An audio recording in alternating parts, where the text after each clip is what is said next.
نہ گھبراؤ مسلمانوں، خدا کی شان باقی ہے،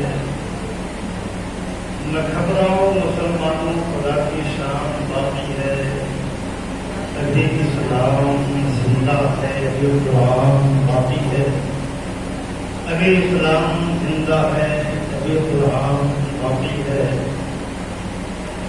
قول محمد قول خدا، فرمان بدلا جائے گا، ہے قول محمد قول خدا، فرمان بدلا جائے گا، بدلے کا زمانہ لاکھ مگر قرآن نہ بدلا جائے گا، بدلے کا زمانہ لاکھ مگر قرآن نہ بدلا جائے گا۔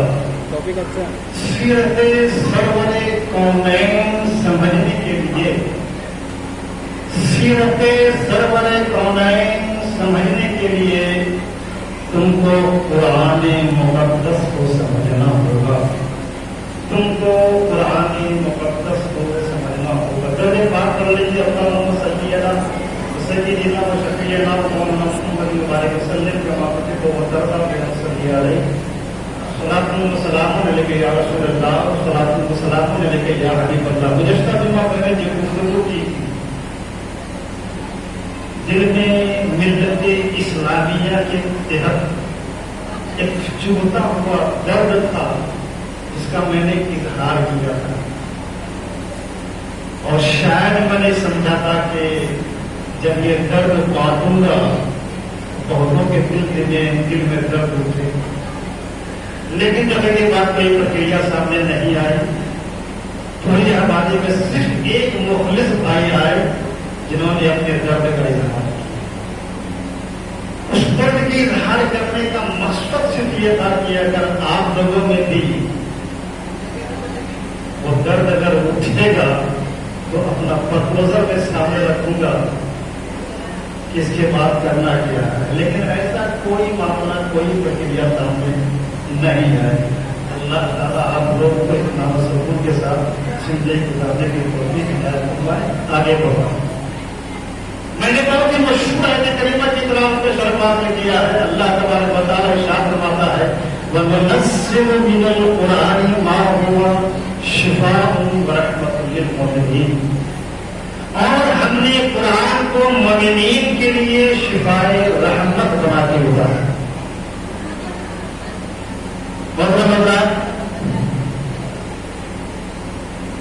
قرآن کو میں نے اپنا موضوع سفر بنایا ہے، اور میں جہاں تک سمجھ رہا ہوں بہت زمانے کے بعد میں سمجھتا ہوں کہ اس پہ گفتگو کرنے کا ہمیں موقع مل رہا ہے۔ وجہ ایک وجہ بن گئی، ایک سال پہلے ایک پوسٹ میں نے دیکھا تھا، اس کا ویڈیو بھی ہمارے سامنے آیا تھا، اور اس کے بعد کچھ دنوں پہلے پھر ایک پوسٹ سامنے آیا، اور جب دیکھا اور پڑھا ایمان میں تازگی پیدا ہو گئی، ایمان خلق اٹھا، اور پھر میں نے سوچا کہ کیوں نہ قرآن سے متعلق کچھ آپ لوگوں کے ذہن و دماغ میں بھی کچھ اچھی باتیں ڈال دوں، اس لیے کہ قرآن کیا ہے، قرآن کی حقیقت کیا ہے، قرآن کی ماہیت کیا ہے، قرآن ہمارے لیے کیا کر رہا ہے۔ اللہ تبارک و تعالیٰ نے قرآن ہمارے لیے کس لیے بھیجا نہیں جانتے، صرف ایک بات جانتے ہیں، قرآن بتانے کے لیے۔ وجہ اس تقریر میں آگے والے جمعے میں یا آئندہ ایپیسوڈ میں کچھ تلخ حقیقتیں کے سامنے آئیں گی، رکھوں گا، دل دھیان کے رہیے گا، اس لیے کہ حق بات بہت کچھ کرنی ہوتی ہے، اگرچہ تو کل کرے لگے۔ آج سے ایک سال پہلے بنگلہ دیش میں سعودیہ ایئر لائنس کے آفس میں آگ لگی، اخبار بھی نہیں آیا تھا، باقاعدہ بادشاہ کے ذریعے بھی باقاعدہ ویڈیو میں آیا تھا۔ ایک سال پہلے بنگلہ دیش میں سعودیہ ایئر لائنس کے آفس میں، جو بڑے بڑے ایئرپورٹس ہوتے ہیں تو وہاں بڑے بڑے ایئر لائنس کے آفیسز بھی ہوتی ہیں ڈیل کرنے کے لیے، تو بنگلہ دیش میں جو ایئرپورٹ ڈھاکہ ہے، ڈھاکہ میں جو سعودیہ کا ایئر لائنس تھا اس آفس میں آگ لگی، پوری آفس جل گئی، ساری چیزیں جل گئی، سارے کاغذات جل گئے، الماریاں جل گئی، کرسیاں جل گئی، ٹیبل جل گئے، پورا کا پورا آفس جل گیا۔ اللہ تبارک و تعالیٰ تازگی لانے کے لیے اور کفار کو ہدایت دینے کے لیے. پوری آفس جل گئی, کرسیاں جل گئی, ٹیبل جل گئے, سب خاک ہو گیا. لیکن اللہ تبارک و تعالیٰ کا کرشمہ دیکھو کہ جس الماری میں قرآن شریف رکھا ہوا تھا, قرآن میں اٹھ رہا تھا. اللہ یہ دکھایا گیا تھا, الماری دکھا رہا ہے, الماری جلی نہیں ہے, پلے جلے ہوئے ہیں, اور یہاں تک کہ دکھایا کہ لوہا بکھر نہیں رہا تھا. لیکن جس الماری میں قرآن پاک رکھا ہوا تھا, قرآن محفوظ رہا, ایک ورق بھی نہیں جلا, تھوڑا سا خراب تک نہیں ہے. یہ صرف ایسا واقعہ صرف ہمارے یہاں آپ کے سامنے سے نہیں آتا ہے تاکہ ہمارے آپ کی ایمان میں تازگی پیدا ہو اور قرآن کو سمجھنے کے قرآن ہے ہی نہیں. یہ بھی 1 سال 1.5 سال پہلے کی بات ہے. ابھی 2 دن 3 دن پہلے آپ ہی کے ہندوستان میں مالیگاؤں میں ایک بلڈنگ میں آگ لگی. وہ بلڈنگ ہمارے پاس موجود ہے. اس کی 4 منزلیں یا 5 منزلیں پر آگ لگی تھی. ظاہر تو بڑے شہر میں آگ لگتی ہے تو فائر بریگیڈ کو خبر دی جاتی ہے. آگ لگی اور بھوشن آگ لگی. اس کے بعد فائر بریگیڈ کو خبر کیا گیا اور وہ لوگ پولیس جنگل لے کے ضرور آئے, جنگل لے کے آئے, تھوڑا بہت جیسا کہ بیان دے رہے تھے وہ بہت مشکل سے آگ پہ قابو پایا گیا. آگ پہ قابو جب پا لیا گیا اور جب وہ دیکھا اس بلڈنگ کے اندر 5ویں منزلے یا 4تھے منزلے میں پوری منزل جل گئی تھی. جتنے پیڑ سے وہ جل گئے تھے, کرسیاں جل گئی تھی, الماریاں جل گئی تھی, ساری چیزیں جل گئی تھی. یہ میں نہیں بول رہا ہوں, فائر بریگیڈ کا جو انسپیکٹر تھا, پولیس انسپیکٹر تھا, وہ بیان دے رہا تھا. جب آگ پہ قابو پا لیا تو اسے انٹرویو دیا گیا کہ آپ نے کس طرح اتنے بھیشن آگ کو آپ نے بجھایا اور کس طرح آپ نے قابو پایا. تو انہوں نے انٹرویو دیا کہ آگ اتنی بھیشن لگی تھی کہ وہ قابو پانے میں بڑی مشکل ہو گئی تھی, بڑی پریشانی کے ساتھ میں نے آگ پہ قابو پایا اور پوری بلڈنگ کو بچانے کی میں نے کوشش کی. لیکن ان تمام کوششوں کے بعد مجھے جو ایک چیز نظر آئی وہ بہت ہی عجیب نظر آئی ہے. تو باقاعدہ ان کا انٹرویو ابھی موجود ہے میرے پاس. انہوں نے بتایا کہ میں نے جب دیکھا, جب آگ لگنے کے بعد میں اندر گیا تو پوری بلڈنگ جل گئی تھی, سارے ڈریس جلے ہوئے تھے, ساری کرسیاں جلی ہوئی تھی, سارے الماری جلے ہوئے تھے. لیکن جس الماری میں قرآن پاک رکھا ہوا تھا وہ قرآن محفوظ تھا. یہ میں نہیں بول رہا ہوں, اس ہندوستان اور اس بھارت کی پولیس کا وہ انسپیکٹر بیان دے رہا ہے کہ جو میں نے عجیب چیز دیکھا وہی چیز دیکھا کہ جس الماری میں قرآن رکھا ہوا تھا وہ قرآن محفوظ رہا, اس کا ایک ورق بھی نہیں چلا. قسم خدا کی اس خبر کے بعد ہمارے ایمان میں تازگی تو پیدا ہو ہی گئی, مگر یہ ایسا کرشمہ اللہ تبارک و تعالیٰ کیوں دکھا رہا ہے. میں نے سمجھا پہلے تو ہماری ایمان میں تازگی لانے کے لیے, اور میں نے کہا بیٹا کم سے کم ایمان پہلے آتے. ارے اس سے بڑی اسلام کی حقانیت کا ثبوت اور کیا ہوگا, اس سے بڑا اور ہماری مذہب کا ثبوت اور کیا ہوگا. قرآن سچ ہے, اسلام سچ ہے, اور اسلام کا ماننے والے سچ ہے. اس سے بڑا ثبوت اور کیا ہوگا کہ پوری بلڈنگ کے بعد ہے, ساری کرسیاں ہٹے جا رہے ہیں, لیکن جس ہماری جو قرآن کا ہوگا وہ قرآن محفوظ ہے. قرآن کا ایک ورق نہیں جلا ہے. اور اتنا ہی نہیں, جب میں نے اس کو بچانا کیا, جب میں نے غور کیا, میں نے جب غور کی بڑی پیاری بات, وہ بڑی پیاری بات کہ صرف قرآن ہی نہیں بول رہا. مثلاً جب یہ تاک ہے, یہ تاک ہے, یہ تاک ہے, یہ تاک ہے, یہ تاک ہے, یہ سارے تاک جلے ہوئے ہیں, مگر اس قرآن جس تاک میں رکھا ہوا ہے وہ پورا تاک محفوظ ہے. مطلب مذاق میں اس کا دینا چاہتا ہے, قرآن ہی نہیں محفوظ رہا. قرآن سے منسلک جو لکڑیاں تھی جو تاک سے بڑی محفوظ رہا. کیا سمجھا آپ نے محترم حضرات؟ جب یہ قرآن جہاں پہ رہے وہ تو خود محفوظ رہے, جس تاک میں, جس گیلری میں اور جس ریک میں رہے وہ ریک محفوظ رہے. اب اس سے بڑا قرآن کا اعجاز اور ہمارے سامنے اور آپ کے سامنے کیا ہوگا. میں سمجھتا ہوں میرے پیارے, اللہ تبارک و تعالیٰ نے اپنے مذہب کی حقانیت کا اتنا بڑا ثبوت بنگلہ دیش میں بھی دے رہا ہے. آپ کے ہندوستان کے مانے جاؤ میں آپ نے کیا ہے, اور آپ نہیں بلکہ پوری دنیا ان کے کرنے کو دیکھا. بہت سا مطلب یہ وہ چیزیں تھی جو قرآن کے بولنے پر ہمیں مجبور کیا کہ کیوں نہ قرآن سے متعلق کی باتیں میں چھیڑ دوں. مطلب یہ قرآن پاک ایسی کتاب ہے, آج تک ہم لوگ اتنا جانتے ہیں کہ یہ اللہ تبارک و تعالیٰ کی کتاب ہے, اللہ کا کلام